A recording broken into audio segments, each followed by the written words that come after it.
संगत जी, प्यार से कहना धन्यकार जी। सात संगत जी, जहाँ हमारी आंखों को त्रिवेणी सदगुरु बाबा हरदेव सिंह जी महाराज, सदगुरु माता सविंदर जी और राजमाता जी को देखने की आदत है, वो कमी जो थी नजरों की वो तो थी, पर जो आपका सत्संग का पूरा भाव था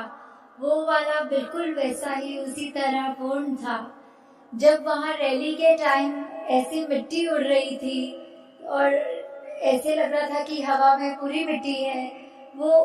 काफी महापुरुष उसका शुक्रिया कर रहे थे, कह रहे थे कि ये संतों की चरण धूल है जो अब हमारे चेहरे हमारे शरीर पे जब जाएगी तो हमारे शरीर के सारे कष्ट भी उसी के साथ दूर हो जाएंगे।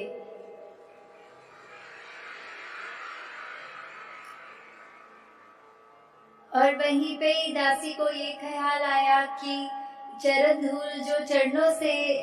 आती है उसी तरह हम चरणामृत भी जब बनाते हैं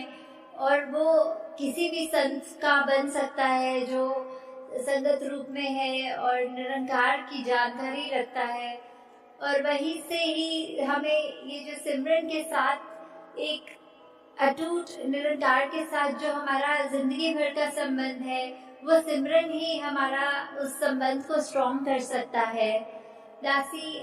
आप सबसे रिक्वेस्ट करेगी कि दासी के साथ एक बार सिमरन रूप करें। तू ही निरंकार,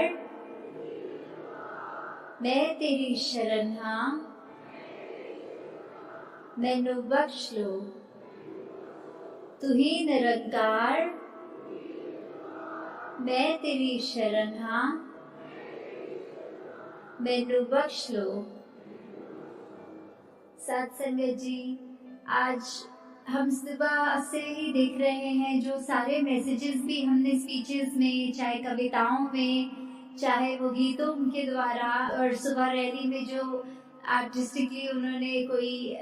प्रेजेंटेशन से किया, सबके पीछे वही भाव है, वही ह्यूमन वैल्यूज हैं कि हमें ब्रिज बनना है मानवता का। जो नफरतें आजकल फैली हुई हैं संसार में, वो नफरत को दूर करने के लिए जो ब्रह्म ज्ञान का सहारा है वही ले, क्योंकि सिर्फ ब्रह्म ज्ञान ही ये अज्ञानता को दूर कर सकता है। हमने बाबा जी भी हमेशा कहते थे कि हमारे को एक हार्मनी इन वननेस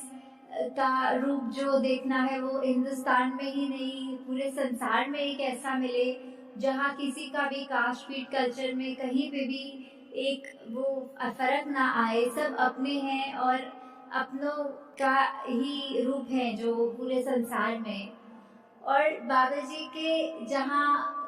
बातों पे ध्यान जाता है कि उन्होंने इतने साल हमें जो बहुत ही प्यार दिया है, अपने संदेश दिए हैं, वो सारे हम सबको पल पल याद रखने हैं। और निरंकार हम पे कृपा करे कि जहाँ हम एक गुरु के जैसे अभी हमने ये भी सीखा है कि माता जी के रूप में भी जब हमें है, उस तरह से जो बात है मूल वही है। चाहे अभी भी हमने संगत में अभी श्रवण किया कि अभी 71st समागम है और समागम तो कितने सालों से हो रहा है। जरूर शरीर रूप में स्टेज पे आकृति बदली है, पर वो मैसेज वही है, वही ब्रह्म ज्ञान जो एक हमारा एसेंस है जिंदगी में, वो लेना, उसको कायम रखने के लिए जिंदगी पे पल पल